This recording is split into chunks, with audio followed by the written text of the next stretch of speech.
जय हिंद साथियों, मैं हूं विनय आपके साथ आज फिर अपने YouTube channel our past and future पर। क्या आप लोगों का भी सपना है अधिकारी बनने का?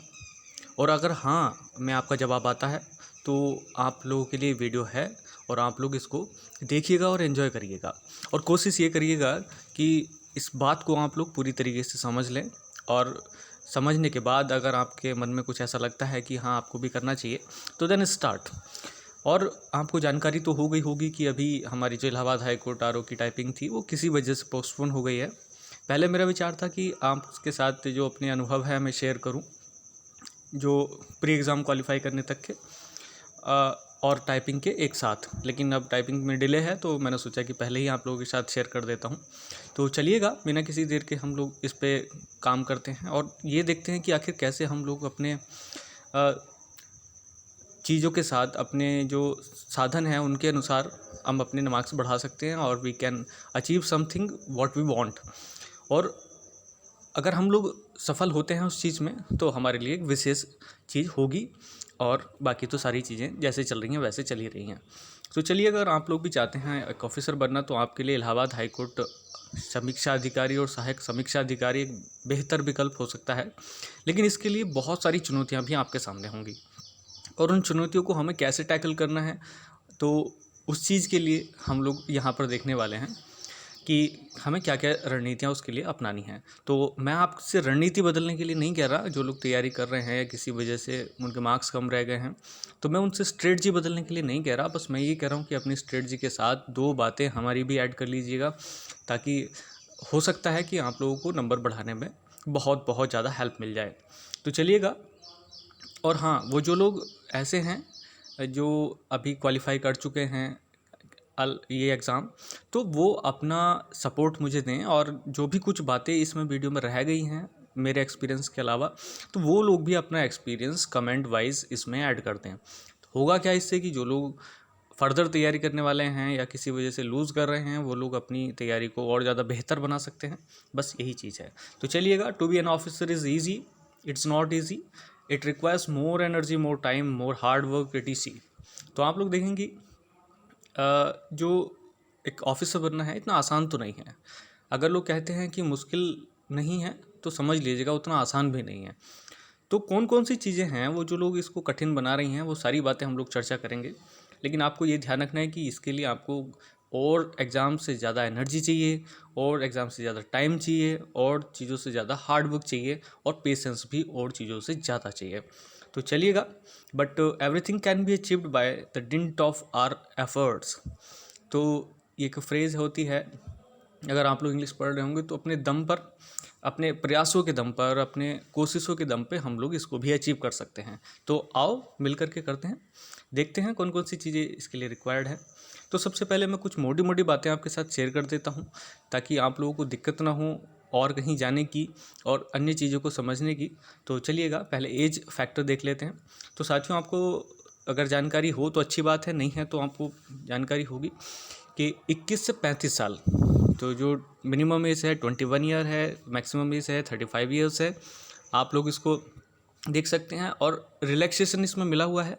नीचे 3-4 कैटेगरी हैं आप लोग देख सकते हैं, जिसमें पॉइंट नंबर 1 पे है जो रिलैक्सेशन है, उसमें 5 साल का रिलैक्सेशन दिया गया है उन लोगों को जो शेड्यूल्ड कास्ट से हैं, शेड्यूल्ड ट्राइब से हैं, मतलब SC हैं, ST हैं और OBC हैं, और डिपार्टमेंट ऑफ फ्रीडम फाइटर्स जिसे DFF बोलते हैं हम लोग, तो इन लोगों के लिए 5 साल का रिलैक्सेशन है। आगे दूसरे पॉइंट में आप लोग देखेंगे इसमें भी 5 साल का रिलैक्सेशन दिया गया है, लेकिन उन लोगों के लिए जो स्पोर्ट्स स्किल है, तो जो लोग स्पोर्ट्स में अपना अच्छा खासा रखे हुए हैं उनको 5 साल का रिलैक्सेशन यहाँ पर दिया गया है। तीसरे नंबर पॉइंट पे आप लोग देखेंगे इसमें 3 साल का एक्सपीरियंस दिया गया है, लेकिन एक्स सर्विसमैन के लिए। तो एक्स सर्विसमैन के लिए 3 साल का एक्सपीरियंस, SC OBC के लिए, ST के लिए 5 साल का एक्सपीरियंस रिलैक्सेशन। तो ये यहाँ पे देख सकते हैं। और चौथा नंबर जो पॉइंट है ये आप देख सकते हैं, ये है फिजिकली हैंडीकैप्ड लोगों के लिए जो PH वाली कैटेगरी से रखते हैं, और इनके लिए है 15 ईयर्स का। तो ये एक बड़ा रिलैक्सेशन है और मिलना भी चाहिए। तो यहाँ पे तो कोई डाउट मैं समझता हूँ होना नहीं चाहिए। अगर आप लोग, मैं रिपीट कर देता हूँ, आप जनरल से हैं तो आपके लिए 35 साल हाईएस्ट एज है, मिनिमम मैक्सिमम एज है। और अगर आप लोग SC ST और OBC से बिलोंग करते हैं या फ्रीडम फाइटर की कैटेगरी से बिलोंग करते हैं तो 5 साल का रिलैक्सेशन आपको यहाँ पे मिल जाएगा। और उसके बाद 5 ही साल का एक्सपीरियंस आपको मिल जाएगा अगर आप स्पोर्ट्स कैटेगरी से है। 3 साल का एक्सपीरियंस रिलैक्सेशन आपको मिल जाएगा अगर आप लोग बिलोंग करते हैं एक्स सर्विसमैन की कैटेगरी से, और फिजिकली हैंडीकैप्ड्स के लिए आपको मिल जाएगा 15 ईयर्स एक्सपीरियंस। लेकिन अब एलिजिबिलिटी की बात कर देते हैं साथियों। तो कौन व्यक्ति एलिजिबल होगा, कौन व्यक्ति योग्य है इस चीज़ के लिए, तो वो आप लोग देख सकते हैं। बैचलर डिग्री चाहिए किसी भी यूनिवर्सिटी द्वारा जो कानूनी तौर से स्थापित की गई हो, मतलब यूँ कह लीजिएगा कोई भी जो आप यूनिवर्सिटी से अगर ग्रेजुएट हैं तो सिंपली वो आपके लिए चल जाएगा, या आपने इसके इक्विवेलेंट कोई कोर्स किया हो। तो इस तरीके से ये फर्स्ट एलिजिबिलिटी है। दूसरी है डिप्लोमा या डिग्री चाहिए in computer science from the recognised institution और यूनिवर्सिटी। या तो आप कंप्यूटर साइंस से ग्रेजुएशन किए हुए हों किसी यूनिवर्सिटी से, या आपके पास इसके समकक्ष कोई डिप्लोमा हो, या आपके पास O लेवल सर्टिफिकेट हो। और अगर इतना भी नहीं है तो आपके पास कम से कम जो नीलिट या डोएक का CCC का सर्टिफिकेट होता है, वैसे तो O लेवल भी यही कराता है, तो वो आपके लिए मस्ट है। तो इन 3 चीज़ों में से आपके पास एक जो एलिजिबिलिटी है वो कम से कम होनी चाहिए। और जो लास्ट और थर्ड बात है वो है कंप्यूटर नॉलेज, जिसमें data entry, word processing and computer operations जितने भी हैं वो सारी चीज़ें आपको यहाँ पर आनी चाहिए। और अगर ये सारी चीज़ें आपके पास हैं और आप लोग इसको डिज़र्व करते हैं तो ये जॉब भी आप डिज़र्व करते ही हैं। इस बात को आप लोग अच्छी तरीके से समझ लीजिएगा। हालांकि कुछ कठिनाइयाँ हैं, उस बात पे हम लोग चर्चा करेंगे। जैसे मैं अभी सीधे पहुंच रहा हूं, some factors that make this exam tough. कुछ ऐसे फैक्टर हैं साथियों जो इस एग्ज़ाम को काफ़ी टफ बना देते हैं। हालांकि बहुत सारी चीज़ें ऐसी भी हैं जो इस एग्ज़ाम की तरफ लोगों को आकर्षित भी करती है। जैसे एक तो सीधे 4800 का पे ग्रेड है, और इतने कम स्टेप में जो नौकरी आपको गजेटेड पोस्ट दिला रही है वो ये अपने आप में सुपर्ब है। 4800 का पे ग्रेड और गजेटेड पोस्ट, और साथ ही इलाहाबाद हाई कोर्ट के सीनियर ऑफिसर होने का जो अनुभव है वो अपने आप में इसको स्पेशल बनाता है। और यही वजह है कि काफ़ी बच्चे अब इसकी तरफ एक्साइट हैं। हालांकि ज़्यादा जानकारी नहीं थी पहले लोगों को इसकी, मैं खुद उनमें से एक हूँ, क्योंकि मुझे खुद 2 साल पहले इसका पता चला और मैंने इससे पहले ARO का तैयारी किया, और उसके बाद फेलियर होने के बाद अब ये RO, और अब देखते हैं फर्दर क्या होता है टाइपिंग में। चलिएगा, तो पहला पॉइंट, तो आप लोग अगर तैयारी करना चाह रहे हैं तो आप लोग इस वीडियो को बिल्कुल कंसंट्रेट होकर के सुनिएगा, ताकि आपको दिक्कत ना आए किसी भी चीज़ में। तो थोड़ा सा लंबा हो सकता है but it will go, no problem. तो पहला क्या है, number of the vacancies are less. तो पहली बात तो ये होती है कि ऑफिसर ग्रेड की जॉब है तो वैकेंसीज कम होती हैं, ज़्यादा नहीं मिलेंगी आपको। So the competition level is very high. तो हो जाता है क्या कि कंपटीशन लेवल बहुत ज़्यादा हाई हो जाता है और मेरिट टचेस द स्काई, और इतना ज़्यादा हो जाता है कि 80%, जहाँ पर अन्य एग्ज़ाम्स की मेरिट जाकर के ख़त्म सी हो जाती हैं, वहाँ इसकी एग्ज़ाम की मेरिट स्टार्ट होती है। तो 80% तो कम से कम लगती है मिनिमम इसकी, मैक्सिमम का कोई भरोसा नहीं है कि 90 पे जाकर के लगे या 95 पे, वो भी एक अलग मामला है। और इसी का शिकार मैं भी हो गया एक बार। मुझे अच्छी तरीके से याद है कि जब हम लोग अच्छी तरीके से वेट कर रहे थे अपने एग्ज़ाम होने के बाद, इसका जो पिछला वाला ARO था, कि जब मैंने 155 मार्क्स मेरे थे रिटर्न एग्ज़ाम में, और मैं बहुत खुश था क्योंकि उससे पहले जो मेरिट थी वो 119 पे गई थी। और इतना खुश कि मुझे लगता था कि मैं शायद 20-30 नंबर की जो लीड भी है वो भी साथ में गेन कर सकता हूँ, और बहुत खुश था। और ऐसे ही सपने लिए हुए न जाने कितने स्टूडेंट ऐसे थे जो 140 क्रॉस कर रहे थे, और ये दिमाग में डाले हुए थे कि शायद बहुत बहुत अच्छा होने वाला है। लेकिन इत्तेफाक ऐसा हुआ कि एक साथ जो इसकी मेरिट लिस्ट में, मतलब यूँ कह लीजिएगा ग्रोथ हुई, वो अपने आप में देखने लायक थी, क्योंकि मेरिट गई सीधे 159, मतलब लगभग ये समझ लीजिएगा 80%, और सीधे 40 नंबर का उछाल। ये हार्ट ब्रेकिंग तो था ही, और हमारे भी सपने हो गए, टूट गए।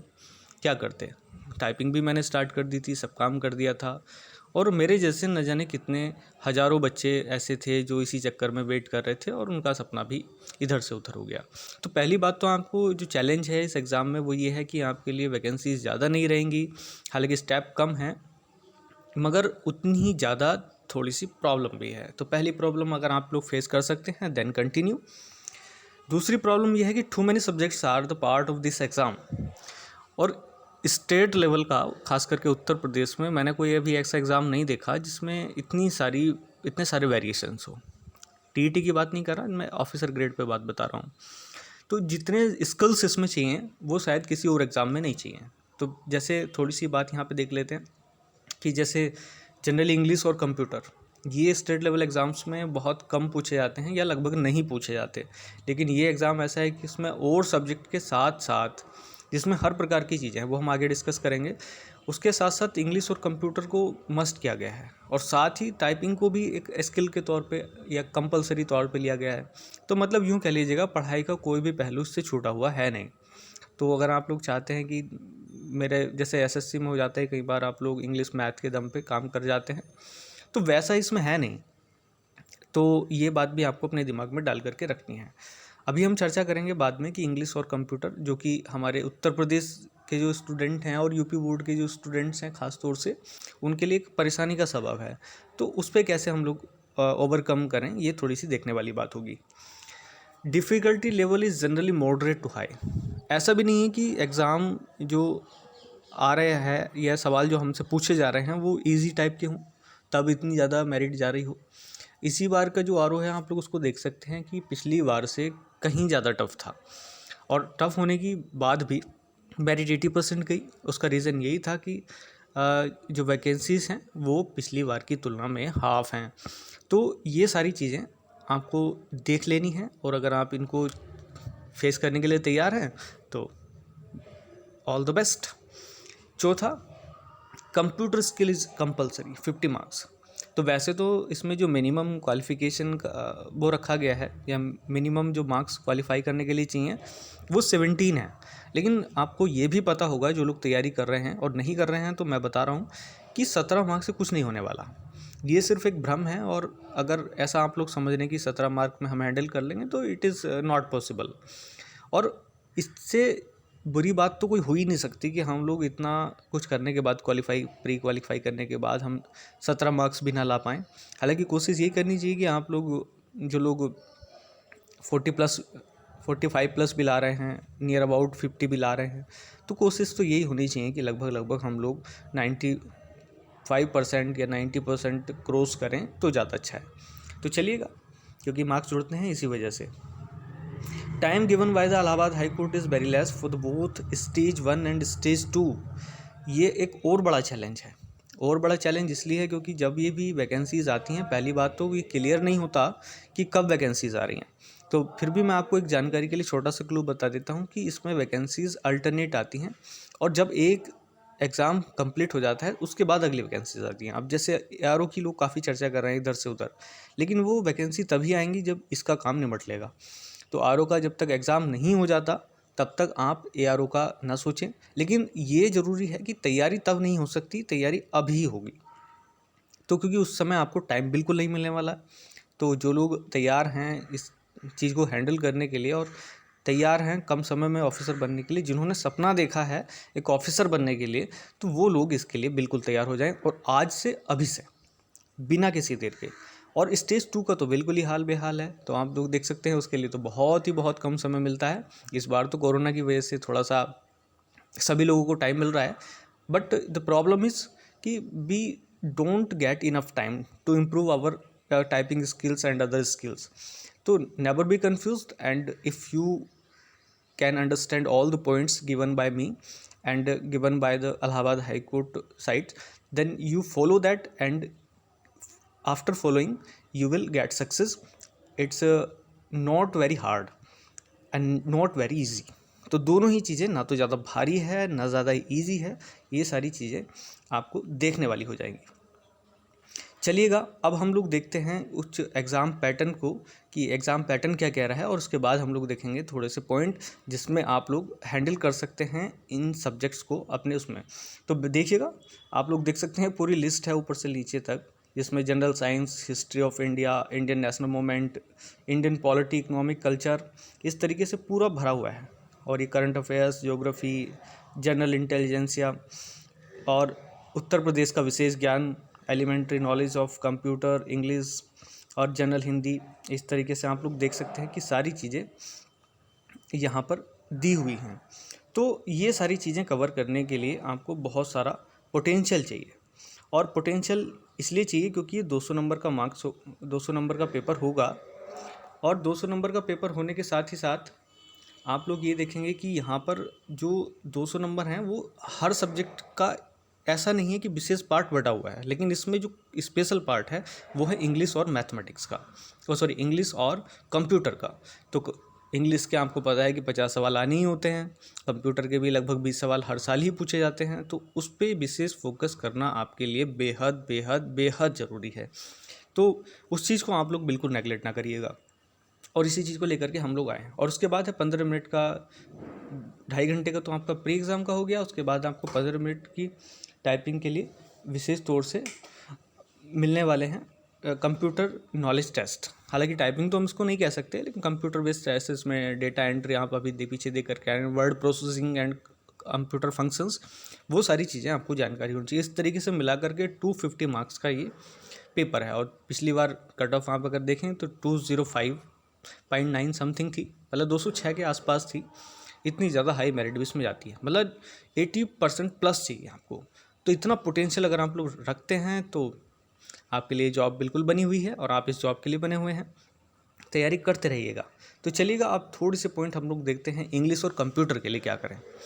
तो एक तो बहुत बड़ा सवाल है इंग्लिश का।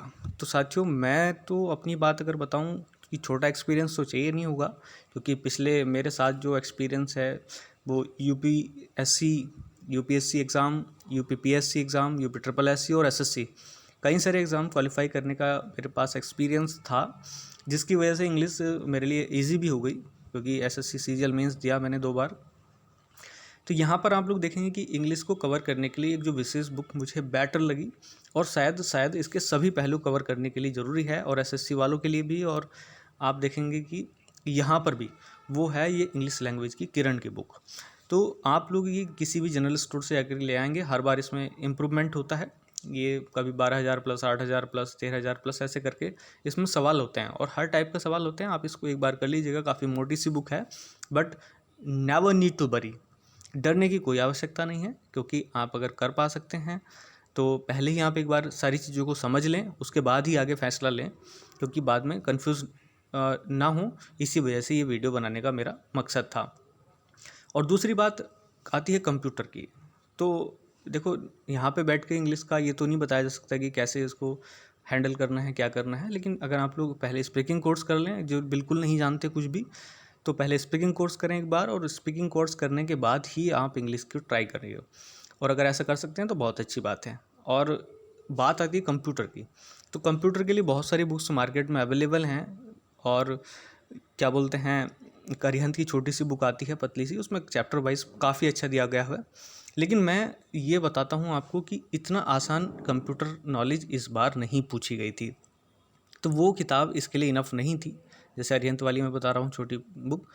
तो आप क्या कर सकते हैं कि जो ट्रिपल एससी का कोर्स है, मैंने भी ऐसे ही किया, जो ट्रिपल एससी का कोर्स है वो आप लोग अलग साइट पे जा कर के कर सकते हैं, या फिर आप अन्य किताबों के सहारे से कर सकते हैं। वैसे मैं आपको एक वेबसाइट बता रहा हूँ, और इसमें मुझे नहीं पता वो व्यक्ति कौन है, किसकी वेबसाइट, किसका यूट्यूब चैनल है, लेकिन आपके लिए कारगर सिद्ध होगा। तो आप लोग भी इस चीज़ को अपनी नज़रों से बिल्कुल हटा करके कि किसका चैनल है, क्या है, अगर कंटेंट हमें ऐसा मिल रहा है जिससे हम लोगों को हेल्प मिल रही है, तो बी नीड टू शेयर। हमें इस चीज़ की ज़रूरत है कि हम लोग उसको शेयर भी कर दें और बता भी दें। तो वैसे आप देख सकते हैं, स्टार कतुल इस नाम से है, तो स्टार कतुल आप डालेंगे तो उस पर वीडियो, व्यक्ति बंदा जो भी काम करता है बहुत जेन्युइन करता है, और वो सारी वीडियोस किसी भी एक, वो हर साल की कराता है कोर्स, तो उसके 10-12 वीडियोस होते हैं। वो वीडियो आप एक बार लगातार देख लीजिएगा, और वो वीडियो देखने के बाद आप लोगों को लगेगा कि शायद हम लोग काफ़ी इनफ हैं और काफ़ी तैयार हैं हम लोग। तो यहाँ पर आप लोग देखेंगे कि बहुत सारी जानकारी निकल कर के आएगी, और आप लोग इंग्लिश और कंप्यूटर में बहुत ज़्यादा गेन कर सकते हैं। तो स्ट्रेटजी के लिए आपको यही काम करना है। तो जो भी आप पहले से कर रहे हैं बहुत अच्छी बात है, लेकिन साथ में आप लोग इस बुक को ऐड करिएगा, और कंप्यूटर के लिए जो मैं बता रहा हूँ वो यूट्यूब चैनल एक बार देख लीजिएगा। और उससे जुड़ी हुई जितनी भी बातें हैं वो सारी चीज़ें आप लोग ऐड कर लीजिएगा। वीडियो ज़्यादा लंबा ना हो जाए इस वजह से मैं ज़्यादा नहीं बोल रहा हूँ, लेकिन फिर भी मैं अपने अनुभव के साथ जब हमारी टाइपिंग हो जाएगी तो मैं इसका पार्ट 2 लेकर के आऊँगा, और तब मैं अपने साथ साथ जो और लोग हैं जिनके टाइपिंग एक्सपीरियंस के स्किल हैं वहाँ पर, उन लोगों से भी बात करके आप लोगों के आंकड़े उपलब्ध कराऊंगा। और बहुत ही जल्दी मैं आपके लिए ला रहा हूँ जो Allahabad high court group C का सिस्टम है, उसके लिए क्या करना चाहिए एक ऐसे व्यक्ति के साथ जो बिल्कुल सेलेक्टेड हैं, फाइनली सेलेक्टेड हैं और working in the department now और काम कर रहे हैं, तो वो आपके सामने उपस्थित होंगे अपनी सारी चीज़ों के लेकर के। तो आप तब तक के लिए वेट करते रहिएगा। और जय हिंद जय भारत, और लाइक और सब्सक्राइब तो करना बिल्कुल मत भूलिएगा। जय हिंद जय भारत।